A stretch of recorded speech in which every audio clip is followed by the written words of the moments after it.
네, 오늘 주신 말씀은 빌립보서 4장 8절 9절입니다. 제가 봉독하겠습니다. 끝으로 형제들아, 무엇에든지 참되며 무엇에든지 경건하며 무엇에든지 옳으며 무엇에든지 정결하며 무엇에든지 사랑받을 만하며 무엇에든지 칭찬받을 만하며 무슨 덕이 있든지 무슨 기림이 있든지 이것들을 생각하라. 너희는 내게 배우고 받고 듣고 본 바를 행하라. 그리하면 평강의 하나님이 너희와 함께 계시리라. 아멘. 어느 텔레비전에 보니까 그 붕어빵을 파는 젊은 부부를 소개를 하는데 그 아주 그 부부 얼굴이 붕어빵 비슷해요. 아주 덕스럽고 약간 퉁퉁하고 순진하고, 그래서 아주 저 사람은 붕어빵을 8분 아이로 많이 먹어서 붕어빵처럼 됐나 속으로 그런 생각을 했습니다. 19세기에 그 독일의 철학자 가운데 그 포엘바흐라는 사람이 있는데 아주 기독교에 대해서 적대적이고 유물론적인 그런 철학 사상을 제시를 했습니다. 그의 한 말 가운데 유명한 것이 사람은 먹는 것으로 결정된다. 좀 번역하기가 좀 어렵습니다만 하여튼 가장 가까운 번역이 가령 사람은 먹는 것으로 된다. 그 말은 밥을 많이 먹으면 밥이 되고 빵을 많이 먹으면 빵이 된다. 이제 그런 뜻이죠. 네, 그러니까 그 유물론적인, 즉 사람이란 건 물질로만 돼 있고 물질에 의하여 모든 것이 결정된다는 것을 좀 강조하다 보니까 그런 그 발언을 했는데 이거 상당히 유명합니다. 어쨌든 그 공산주의 이론을 만든 칼 마르크스가 이 사람의 영향을 엄청나게 많이 받았어요. 그런데 사실 우리 그 물질적인 거, 우리가 먹는 거, 입는 거, 사는 집, 우리가 타고 다니는 자동차, 물질적인 게 우리에게 영향을 끼치는 건 부인할 수가 없습니다. 어느 정도는 그게 사실이죠. 그런데 그것보다는 역시 사람이 뭘 생각하는가, 뭘 먹는가 보다는 생각하는가, 그게 사람을 결정하는 게 아닌가. 말하자면 좋은 생각을 하는 사람은 좋은 사람이 되고 못된 생각을 계속하는 사람은 못된 사람이 된다. 그렇게 말할 수 있지 않겠습니까? 가령 직업에 따라서 가령 학자들은 자꾸 이제 그 논리적으로 따지고 그렇게 하니까 일상생활에서도 그게 조금 나타나고, 또 사업하는 사람은 계속해서 계산하고 또 앞으로 무슨 일이 날까 그런 게 예측하고 하니까 삶에도 그게 반영이 된다, 이렇게 말할 수 있습니다. 생각이라는 거, 이게 좁게 말하자면은 아주 논리적으로 계산하는 거, 냉정하게 계산하는 거, 이건 이제 철학자들이 말하는 생각이고, 우리가 일반적으로 생각했을 때는 범위가 상당히 높습니다. 가령 의식, 우리가 뭘 의식한다, 혹은 기억한다, 예측한다, 평가한다, 결정한다, 이런 게 모두 생각하고 관계 있지 않습니까? 우리가 일반적으로 정신활동이라 그렇게 부릅니다. 짐승은 본능에 의해서 행동하죠. 짐승이 무슨 일을 당했을 때 한번 생각하자, 그 다음에 행동하자, 그러지 않습니까? 즉각적으로 행동하죠. 짐승은 생각하지 않습니다. 사람 짐승과 짐승의 가장 큰 차이가, 사람은 생각을 하죠. 물론 이제 우리가 버릇이 되어 있는 거, 그런 건 생각하지 않고 그대로 행동을 합니다만, 대부분의 경우 우리는 조금이라도 생각을 한다고요. 그래서 좀 성질 급한 사람은 생각하지 않고 행동하다가 또 큰 손해를 보는 그런 경우가 덜 있죠. 어쨌든 이 사람은 먹는 것에 의해서 결정되는 게 아니라 생각에 의해서 결정된다, 이렇게 말할 수 있습니다. 저는 가끔 이 신문이나 잡지에 어떤 사람이 글을 쓰고 이제 말을 했는데, 그것에 그 댓글이라는 거, 그 다는 게 있지 않습니까? 근데 댓글을 읽어보면은 뭐 제가 많이 보지는 않습니다. 뭐 가끔 한 번씩 보니까 어떤 댓글은 너무 독해요. 아주 가장 못된 단어, 가장 기분 나쁘게 하는 단어, 그런 단어만 골라가지고 댓글 쓰는 사람이 꽤 많아요. 전에 우리 단열 교회 다녔던 우리 최진호 장로 아들, 좀 뉴질랜드에서 무슨 연구소 연구원을 했는데, 걔가 얼마 전에 와가지고 그렇게 이야기를 해요. 전 세계에서 한국의 악플 같은 악플은 세계 없습니다. 그 사람은 이제 외국에 사니까 뭐 영국이나 미국이나 뭐 카나다라는 나라의 그 글도 많이 보고 이제 그래서 그러는데, 한국의 악플처럼 그렇게 악한 댓글은 없습니다. 그렇게 이야기하더라고요. 그래서 제가 놀랐어요. 저는 뭐 다른 나라에도 그런 댓글이 있는가를 뭐 조사해 보지도 않았고 보지도 않았으니까 몰랐는데, 그 종영이가 그렇게 이야기를 합니다. 제가 그때 그 악플을 보면서 생각하는 것이, 야, 이 사람이 요 글을 쓸 때 그 생각이 어땠을까? 아주 악한 생각, 아주 못된 생각. 어떻게 하면 사람을 가장 기분 나쁘게 할까? 그걸 연구한 것 같아요. 안 그러고 그런 글이 나올 수가 없죠. 그런데 그런 글을 개수가 있으면은 어떻게 될까요? 그 사람 인품이 그렇게 되지 않겠습니까? 아주 독한 사람, 아주 못된 사람. 어떻게 하면 다른 사람 기분도 나쁘게 할까? 그것만 연구하는 사람. 얼굴에도 그게 나타나지 않겠어요? 그렇게 해서 그런 글만 쓰는 사람은 아마 행동에도 그게 나타날 것이고 얼굴에도 그게 나타날 겁니다. 저는 가끔 아주 얼굴이 아주 순한 사람, 겉보기만 해도 기분이 좋은 그런 분들을 덜 아는데요. 그분들은 정말 행실도 참 선해요. 아주 존경스럽고 부럽고 그런 분들인데 그 얼굴에 그게 나타나요. 행동에 그게 나타나요. 예, 사람은 무엇을 생각하는가? 그게 아주 중요합니다. 오늘 본문 8절에 보면은 바울 사도가 이제 빌립보서를 끝맺히면서 이제 마지막으로 그렇게 놓고는 뭐라고 말하는 거니까, 무엇이든지 참된 것과 무엇이든지 경건한 것과 무엇이든지 옳은 것과 무엇이든 순결한 것과 무엇이든 사랑스러운 것과 무엇이든 명예로운 것과, 그 다음에 또 덕이 되고 칭찬할 만한 것이면 이 모든 것을 생각하십시오. 이 생각하십시오. 뭐 생각이란 말이 성경에 뭐 많이 나오죠. 그런데 여기는 좀 강조가 된 거 아닙니까? 여기 앞에 명사들을 쭉 이야기하고 끝에 가서 딱 한 가지 강조를 하는 게 뭐니까 생각하십시오. 그렇게 여기 생각이라는 건 바울 사도가 상당히 뭐를 의식하고 그 말한 걸 거라고요. 그저 뭐 지나가면서 내가 생각해 보니까 이렇더라. 저 사람 생각이 뭐 저 모양이에 이렇게 그저 말하는 게 여기 보면은 상당히 의식적으로 이런 걸 좀 생각하십시오. 그렇게 하지 않겠는가, 그렇게 느낍니다. 여기서 그 생각하십시오라는 단어, 뭐 그리스 말로 로기조마이라는 단어인데요. 이건 사실 그리스 사람들이 굉장히 높이 평가한 겁니다. 그리스 사람들은 생각이라는 걸 굉장히 강조를 했거든요. 이 뭐 철학자들이 이제 생각이라는 걸 중요하게 생각하지 않습니까? 그죠? 백가르 같은 사람은 나는 생각한다, 그러므로 나는 존재한다, 그래가지고 아주 유명하게 됐고, 파스칼이라는 사람은 사람은 갈대같이 약하지만은 생각할 수 있기 때문에 만물이 영장이 됐다.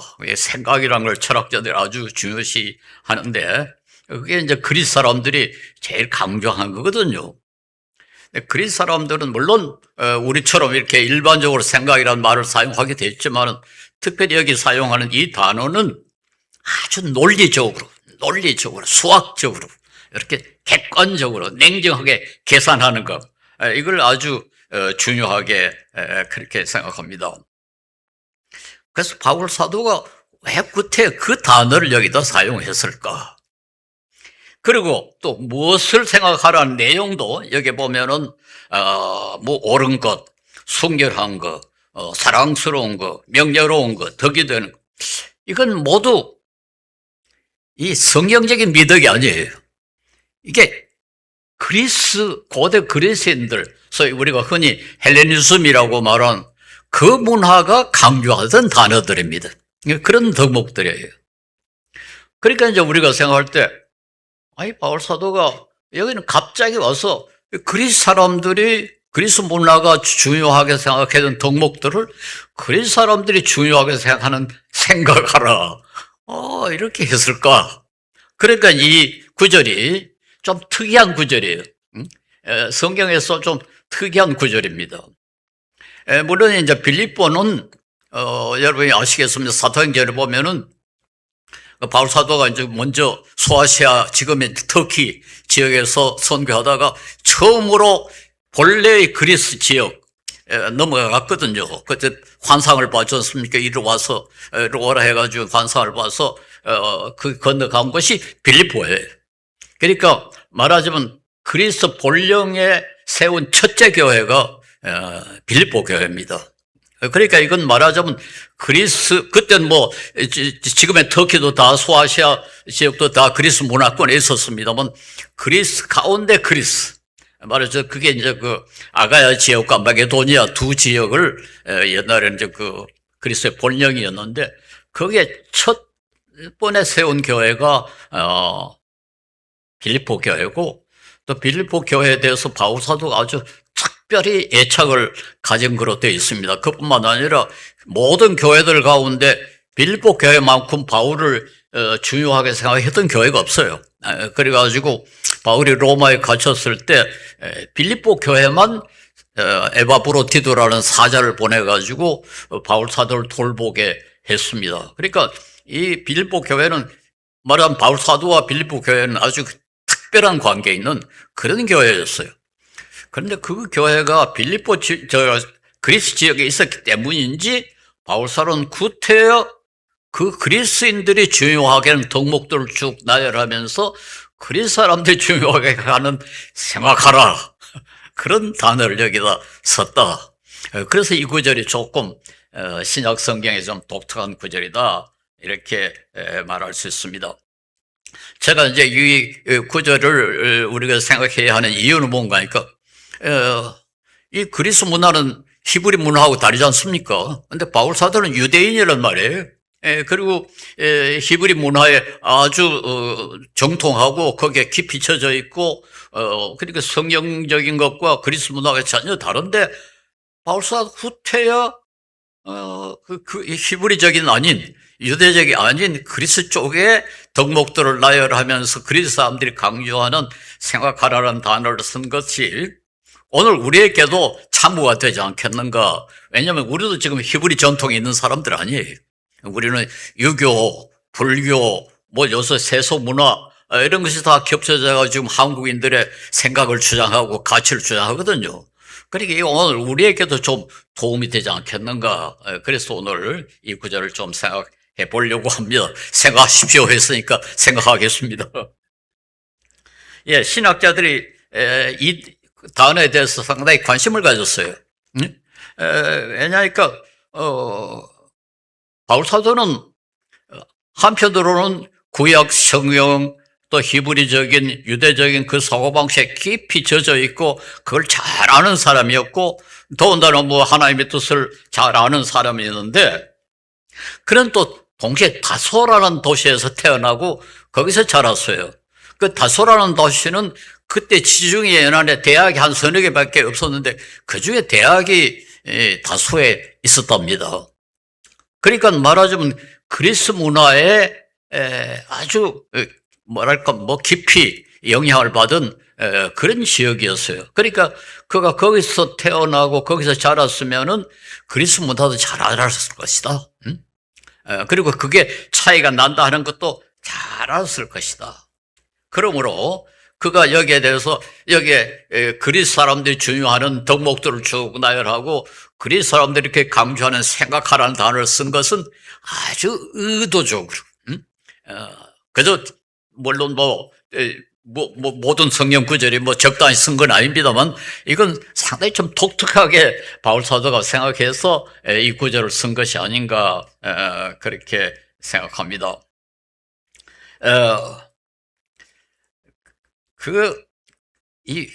그런데 여기에 생각하라는 단어가 가령 그리스 철학자들이 생각했던 생각하고 같은 것이었을까? 그리스 사람들이 생각했던 생각, 정말 아주 중요하게 생각했던 생각이라는 건 여러분이 철학을 공부하신 분이 안 되기 때문에 좀 어렵습니다만은 가치가 들어가면 안 돼요. 논리적인, 철저히 논리적인, 철저히 수학적인, 수학에는 가치가 들어가면 안 되거든요. 우리 학문의 학자들도 오늘 그걸 굉장히 강조합니다. 학자들은 가치와 사실을 구별해야 된다. 생각에는 사실에 국한해야지 가치가 거기 들어가면 그냥 안 된다 하는 게 일종의 서양 전통입니다. 학문의 전통이고 그리스 사람들이 그렇게 강조한 거예요. 그 유명한 그 피타고라스가 한 글이 오늘까지 남아 있는데 거기에 보면 이런 구절이 있어요. 이 세상은 큰 파티와 같다. 큰 페스티벌. 그러니까 어디 큰 잔치 혹은 전시회랄까요. 그런 행사와 같다. 어떤 사람은 돈 벌러 오고 어떤 사람은 자기 능력, 자기 재주 자랑하러 온다.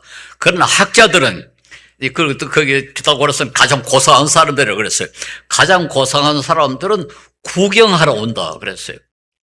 돈에도 관심이 없고 명예에도 관심이 없고 모든 이해관계 전혀 관계없이 뒤에 물러서서 이렇게 데려가는구나. 그게 피타고라스가 가장 고상한 사람이라고 그랬어요. 그게 바로 이제 학자들이 하는 일이라는 그런 뜻이에요.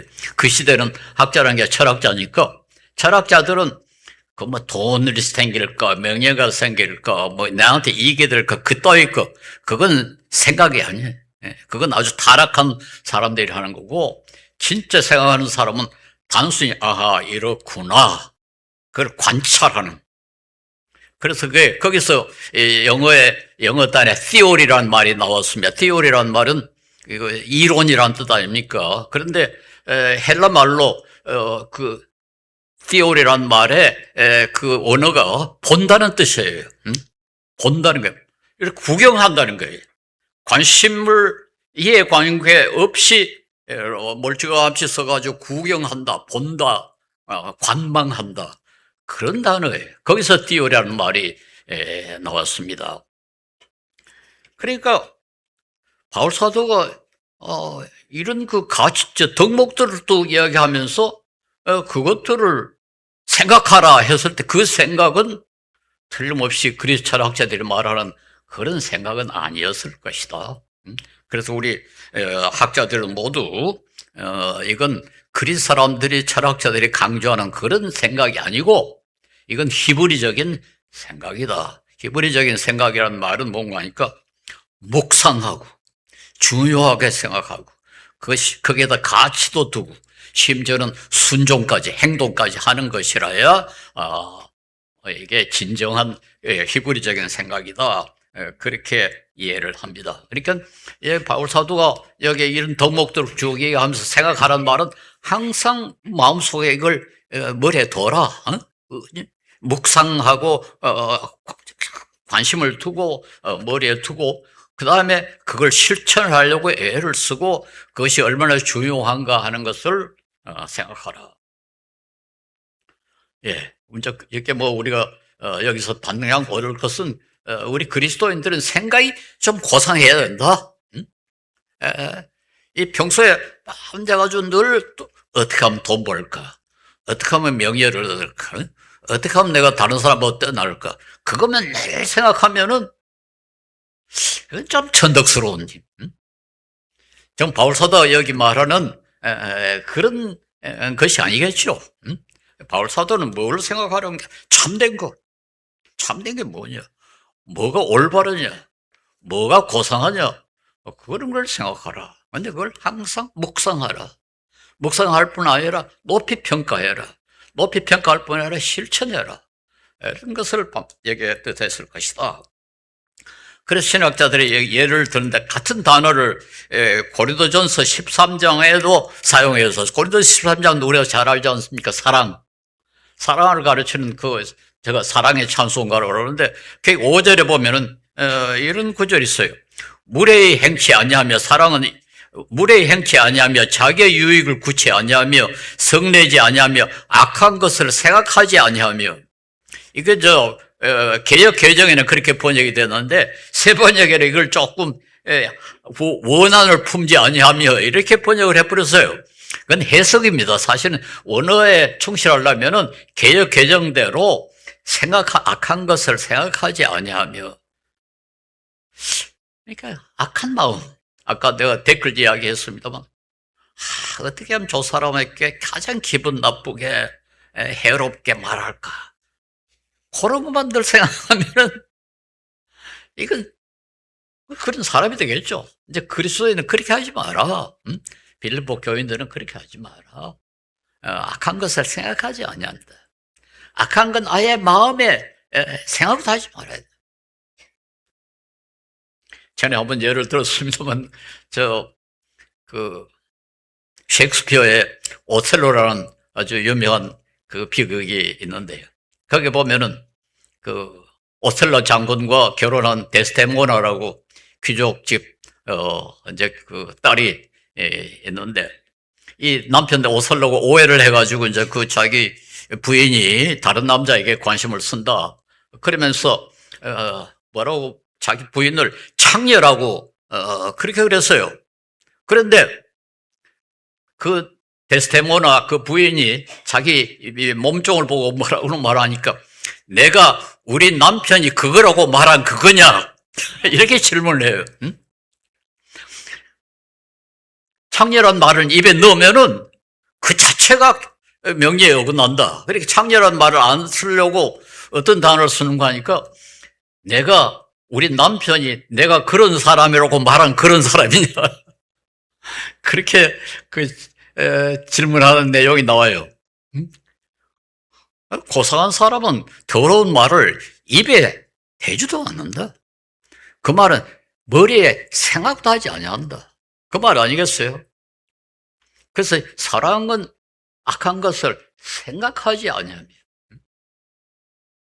그리고 우선 사랑도 그리스 사람들이 말하는 그런 생각의 대상이 아니고, 이것도 생각도 그런 걸 악한 거, 물론 그런 거는 생각의 대상이 될 수가 없죠. 그래서 바울 사도가 말하는 것은 하여튼 못된 의식, 못된 거, 더러운 거, 천한 거, 이건 아예 의식도 하지 마라. 그렇게 이 구절을 이해할 수 있지 않겠는가 합니다. 특별히 나절 9절에 보면 여러분은 나에게서 배운 것과 받은 것과 본 것들을 실천하십시오. 9절에 그런 걸 봐서 이건 이 그리스 사람들이 생각하는 수학적인 논리적인 생각이 아니라 우리가 보통 이해하고 있는 의식, 또 성경이 가르치는 그런 생각을 뜻한다. 그렇게 이해를 하면 되겠습니다. 그 다음에 바울이 생각하라는 내용들을 한번 보겠습니다. 아까도 얘기했습니다만 이건 헬라 사람들, 그리스 사람들이 아주 중요하게 생각했던 거라고 그러는데 첫째 8절에 보면 참된 것이라, 참된 거. 사실 이게 요즘 표현으로 보면 진리라는 뜻이에요. 진리라는 건 그리스 철학자들이 제일 중요하게 생각한 거 아닙니까? 그래가지고 그 전통을 받은 대학들이 모두 배지에 보면 진리. 뭐 연세대학이나 하버드에서는 진리가 너희를 자유롭게 하리라. 그게 교훈이에요. 보니까 고려대학에는 자유, 정의, 진리 그렇더라고요. 이화대학은 진선미. 그거 다 진리죠, 진리. 그 진리라는 건 그렇게 중요하게 생각했습니다. 근데 바울 사도가 말하는 그 진리, 물론 우리가 그리스도인이 진리를 추구하는 건 나쁘지 않습니다. 가능한 한 올바로 알아야죠. 그래서 그리스도인들도 하여튼 지식이 많은 것도 좋습니다. 그러나 지식이 많은 것보다 더 중요한 것은 정확하게 알아야 돼요. 정확하게. 그래서 이 부정한 거, 이것에 대해서 항상 이게 사실인가? 사실 아니면 이게 버려야지. 그런 노력이 필요하다. 저는 그렇게 생각해요. 요새 이 거짓들이 너무 많아요. 뭐 특별히 그 SNS에 댓글에 뭐 유튜브에 거짓들이 너무 많고 정치가들 뭐 이런 사람 거짓말 너무 많이 하고 그리스도인들은 그래? 그걸 따라가면 안 돼. 알아야 돼. 정확하게 알아야 돼. 가능한 한 정확하게 알려고 노력을 하고 가능한 한 정확하게 다른 사람에게 전달하려고 해야 되고 그래서 풍물에 뭐 사람들이 떠들어대는 거 그 듣고 또 다른 사람에게 말하고 그러면 거짓말을 다른 사람에게 전하는 상황이 되어버린다. 그리스도인들은 그렇게 하지 말자. 우리는 참되려고 노력을 하죠. 가능한 한 객관적으로 사실 그대로 알려고 노력을 하고 그대로 이해하려고 노력하고 그대로 전하려고 노력하고 그렇게 해야 된다. 예, 바울사도는 그랬다는 거 아닙니까?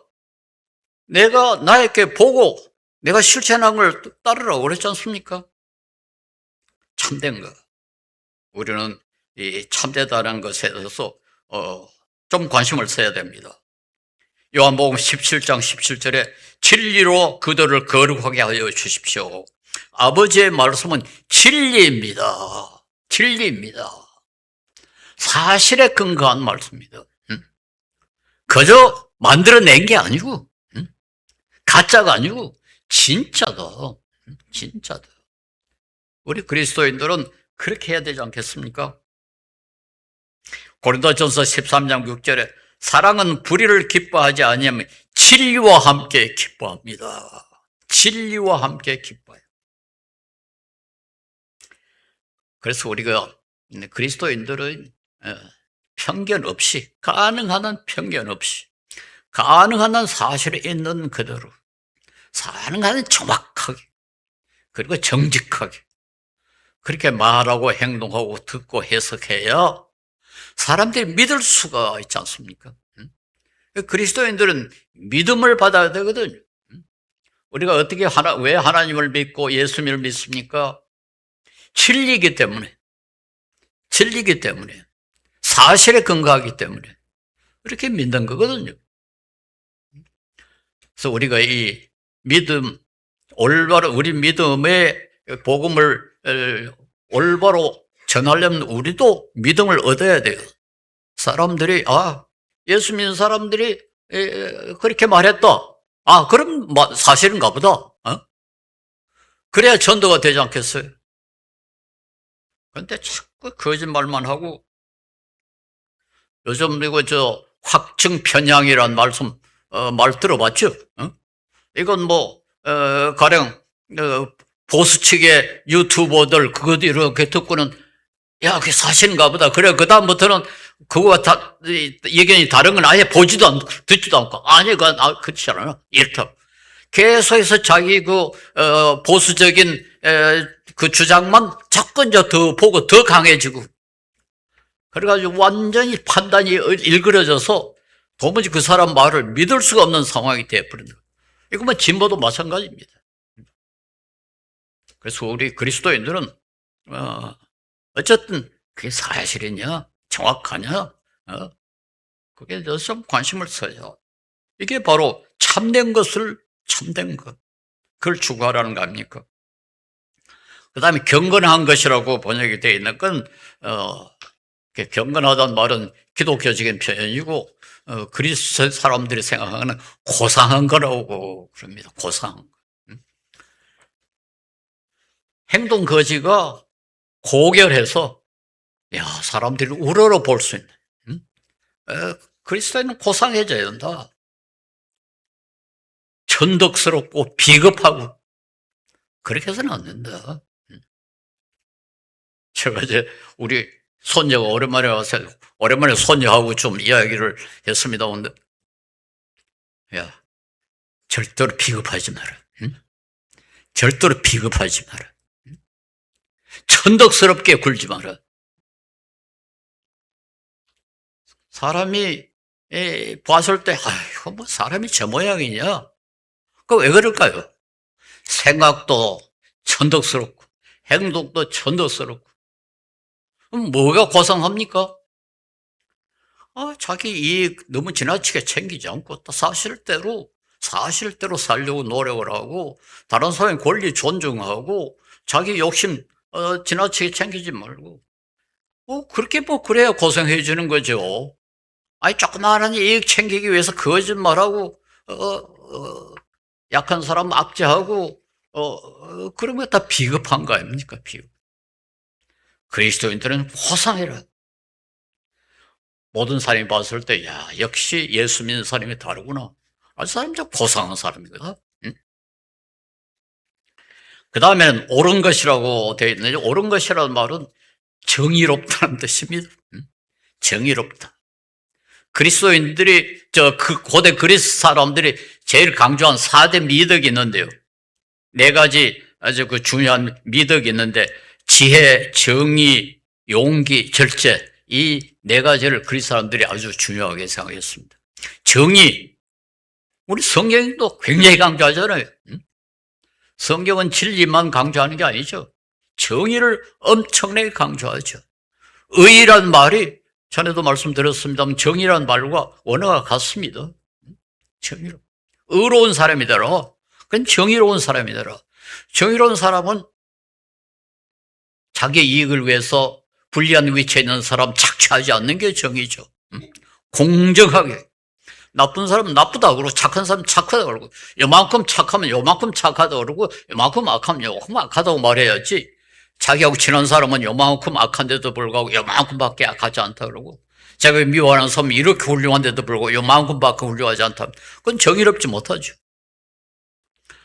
교수가 학생에게 학점 줄 때, 제 마음에 든다고 해가지고 아무것도 엉터리 시험을 봤는데도 A 플러스고, 작년 때 미운 학생은 좋은 답안을 썼는데도 보고 납치시키고, 그러면 정의롭지 못하죠. 우리가 정의롭다. 이건 사실 현대 윤리의 핵심입니다. 윤리의, 모든 윤리의 기본은 정의입니다.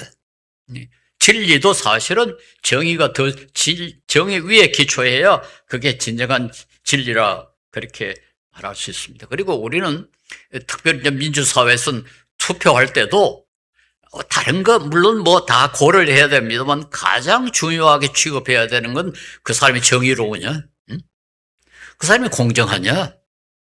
그게 첫째 덕목이에요. 모든 지도자 가운데 가장 기본적인 덕목은 그 사람이 공정하냐. 나쁘면 나쁘다 그러고 옳으면 옳다 그래야지. 나쁜 사람도 자기하고 친하면 옳다 그러고, 옳은 사람도 자기가 적이면 나쁘다 그러고, 그건 정의롭지 못하죠. 공정하게 판단할 수 있는. 그 다음에 순결한 거, 순결하다, 그건 사랑스럽다, 매력적이다, 그런 걸 뜻한답니다. 그래가지고 바울사도 나중에 이 모든 것을 종합을 했는데요. 덕이 되고 칭찬할 만한 거. 이 덕이란 말이 사실 좀 복잡한 말입니다. 우리나라에서는 그 덕이란 말이 사실은 좀 복잡하게 이익이 된다는 것도 덕이라고 그러고, 덕스럽다 했을 때는 말하면 좀 도덕적으로 훌륭하다는 때도 덕스럽다 그렇게 이야기합니다만은 어쨌든 사람들에게 이익을 주고 공정하고 정직하고, 그래서 다른 사람들에게 우리 사회에 유익한 사람을 우리가 덕 있는 사람이라 그렇게 말할 수가 있습니다. 그런데 바울사도는 9절에 여러분은 나에게 배운 것과 받은 것과 듣고 본 것을 실천하십시오. 그 말은 무슨 말이겠습니까? 바울사도는 적어도 나는 그렇게 했다는 것을 여기 전제하잖아요. 그렇죠? 그러니까 내한테 배운 것, 내가 가르친 것뿐만 아니라 내가 어떻게 행동하고 했는가를 본 것, 그대로 실천하라는 거 아닙니까? 제가 이 구절 읽으면서 양심의 가책을 많이 받았습니다. 설교를 하는 사람이 말만 아주 졸졸졸 잘하고 말은 옳은 소리를 다 하고 삶은 개차반같이 그렇게 하면 이게 교육이 안 되잖아요. 그래서 이게 이런 설교를 할 자격이 있느냐 해서 상당히 좀 가책을 좀 받습니다만은 그러나 우리 자녀들에게 대한 부모의 교육이나 혹은 교회에서 설교하는 사람이나 교회 지도자들이나 우리 성도들 서로 간에 본을 보여주는 거. 그래서 서로가 야 고상한 사람들이다. 참 훌륭한 사람이다. 그런 소리를 듣도록 하라. 바울은 적어도 그렇게 이렇게 말할 수 있었습니다. 제가 어릴 때 들은 이야기로 천자문에 보면은 찰한 더울서 이런 이야기가 나오면 찬건 한이란 한자. 그런데 어떤 천자문을 가르치는 그 사장이죠, 스승이죠, 선생이죠. 혀가 짧아가지고 찰한을 발음을 못하는 거예요. 짤안 그렇게 하니까 이제 애들도 모두 앉아가 짤안 하거든요. 그러니까 선생님이 짤안 하지 말고 짤안 해라. 응? 근데 찰한이라고 발음이 안 되니까 계속해서 아이고 그러지 말고 짤안 하지 말고 짤안 해라. 그런 이야기를 들었습니다만 제가 그 꼴이 아닌가 그런 생각이 좀 듭니다. 그러니까 저를 보지 말고 성경에 나오는 바울 사도나 예수님을 바라보고 어쨌든 우리는 실천해야 된다. 실천해야. 이 미덕을 아는 것으로만 단순히 머리에 굴리는 것으로만 되는 게 아니다. 최근에 어서 이제 언론에 그 정치인들 몇 사람 계속해서 나오지 않습니까? 그 중에 한 사람은 자기는 아주 훌륭한 천주 교인이라고 그런 사람도 하나 있습니다. 그리고 또 한 사람은 아주 좋은 또 그리스도인이라고 자처하는 사람들이 있습니다. 근데 신문에 보니 그게 사실이 아닌지 나 판단할 능력은 없습니다만은 너무 형편없어요. 너무 형편없어요. 이러니 얘네 우리 기독교회가 뭐가 되겠습니까? 응? 아니 그렇게 하려면은 기독교인이라 전지교인이라 그런 소리를 하지 말든지. 응? 아니 선거운동 할 때는 그거 다 써먹고 교회 다니면서 간증도 하고 아주 훌륭한 그리스도인 것처럼 행동하고 실제로 조사를 해보니까 온갖 비리가 다 저질러지고 우리 한국 교회의 가장 큰 약점이 바울 사도처럼 그렇게 생각하지 않고 그리스 사람처럼 생각한 겁니다. 머리에만 둬. 성경 많이 읽어요. 성경 필사도 하고요. 많이 알아요. 근데 알기만 하는데 그게 인격의 변화도 가져오지 않고 실천하지도 않고 그러니까 이런 문제가 생기는 거 아닙니까? 제가 얼마 전에 우리나라에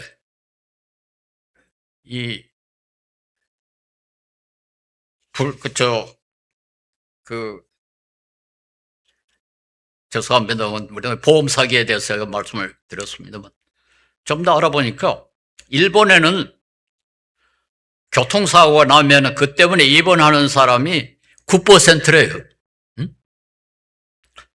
교통사고 건수에 비해서 입원하는 사람이 9%래요. 우리나라는 얼마인지 압니까? 72%. 72%. 그게 뭡니까? 8, 9, 72. 8배나 된다는 거 아닙니까? 바로 이웃 나라인데. 근데 일본은 그리스도인이 0.1%도 안 됩니다. 근데 우리나라는 20%가 됩니다. 그런데 어떻게 하다가 이런 보험 사기꾼이 8배나 많은가? 한국 교회가 뭐를 했네?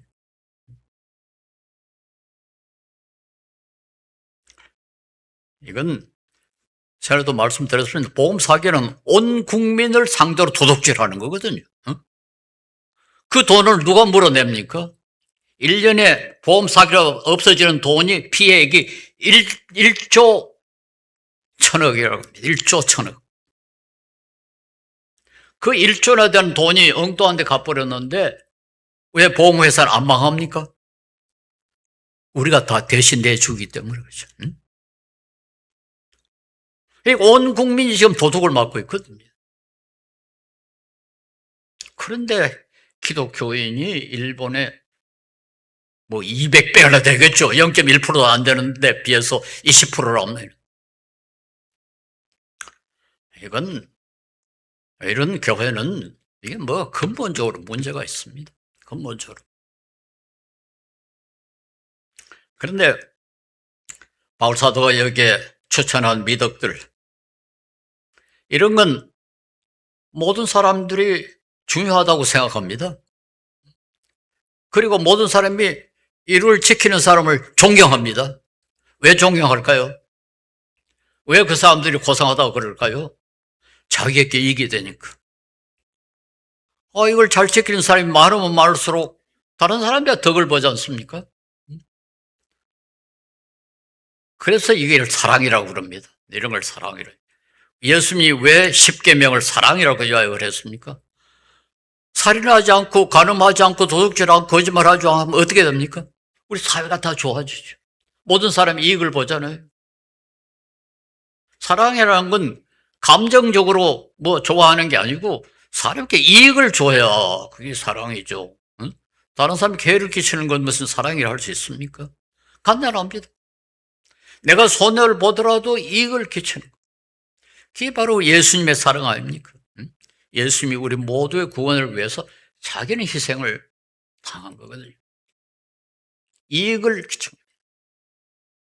그런데 그리스 사람들이 왜 이런 미덕을 강조를 했을까요? 학자들이 분석한 바에 의하면 자기의 수월성, 나는 훌륭한 사람이다. 나는 이렇게 살면 고상한 사람이다. 자기의 도덕적 수월성을 위해서 이렇게 지켰다는 거예요. 독일의 신학자 왈터만이라는 분이 미안합니다. 왈터 란드만이라는 분이 그렇게 분석을 했어요. 그리스 사람들이 이렇게 선행을 강조하는 것은 자기의 도덕적 수월성. 그리스도인들이 이런 걸 해야 되는 이유는 뭡니까? 사랑. 우리는 우리 자신이 아니라 그렇게 함으로 이웃이 덕을 보고 다른 사람이 덕을 보기 때문에 이런 미덕을 지켜야 된다. 얼마나 멋집니까? 전 그게 참 너무 감격스러워요. 야, 성경이 얼마나 위대하고 우리 성경이 가르치는 사랑이 얼마나 뛰어나냐. 그래서 사실 또 어떤 점에 좀 자랑스러워요. 내가 이런 성경을 믿을 수 있고 이 말씀을 순종하려고 비록 부족하지만 애를 쓴다는 사실이 너무 자랑스러운 거예요. 여러분, 이게 큰 복입니다. 고급 인간이 되는 겁니다. 고급 인간. 그렇지 않습니까? 내가 잘났다고 그렇게 하기 위해서 아주 훌륭한 사람이 되는 거, 이것도 뭐 나쁘지는 않습니다. 왜냐하면 다른 사람이 역시 덕을 보는 거니까요. 그러나 그보다 더 고상한 것은 내가 유명하고 훌륭하고 칭찬받을 사람이 되는 게 아니고 이웃이 내 때문에 덕을 보기 때문에 이렇게 합니다. 이게 우리 성경의 위대한, 우리 복음의 위대한 점이라는 사실을 알고 우리가 아주 감사하게 생각해야 됩니다. 그런데 바울사도는 그렇게 하면 우리는 뭐냐? 우리는 밤낮 손해보고 희생만 하고 고생만 하느냐? 그렇진 않죠. 여기 보니까 평강의 하나님이 함께 하실 것이다. 평강의 하나님이 우리와 함께 하신다. 그렇게 못된 짓 하지 않고 하면 우리가 오히려 평강을 즐길 수 있고 그 평강을 주시는 하나님이 우리를 돌봐주시고 지켜주신다. 그래서 우리 이 미덕들, 비록 우리 성경이 가르치는 미덕들하고는 똑같은 건 아니지만은 이런 미덕들을 성경적으로 해석하고 그렇게 아주 그래도 보충해서 이 미덕들을 잘 지키려고 애를 쓰고 항상 머리에 두고 우리 묵상하고 그렇게 하면은 우리 평강의 하나님이 우리와 함께 하시고 우리 이웃들이 덕을 보고 무엇보다도 우리 하나님이 기뻐하시고 우리 하나님께 영광이 돌아갈 겁니다. 그렇지 않겠습니까? 예수 믿는 사람이 역시 다르구나. 그러면 누가 영광을 거두시겠어요? 우리 예수님 하나님이 영광을 거두시지 않겠습니까? 그게 바로 우리 사람의 제일 되는 목적이라고 웨스트민스터 신앙고백서가 이야기합니다. 그런 신앙생활 하시기 바랍니다. 우선 힘들지만은 정말 참 가치 있는, 정말 참 멋있는 그런 삶이 될 것입니다. 기도하겠습니다. 거룩하신 주님, 주님께서의 위대한 말씀으로 우리를 양육하시되 우리가 너무 부족하고 너무 불순하고 너무 이기적이라서 이 말씀 제대로 순종하지 못합니다. 주님께서 불쌍히 보시옵시고 우리를 우리에게 내버려 두지 마시고 성령께서 함께 하셔서 우리를 성화시켜 주시고 주님의 모습, 발소대의 모습 조금이라도 닮을 수 있게 하옵시고 주님의 영광을 드러낼 수 있는 사람들 되도록 은혜를 베풀어 주시옵소서. 예수 이름으로 기도합니다. 아멘.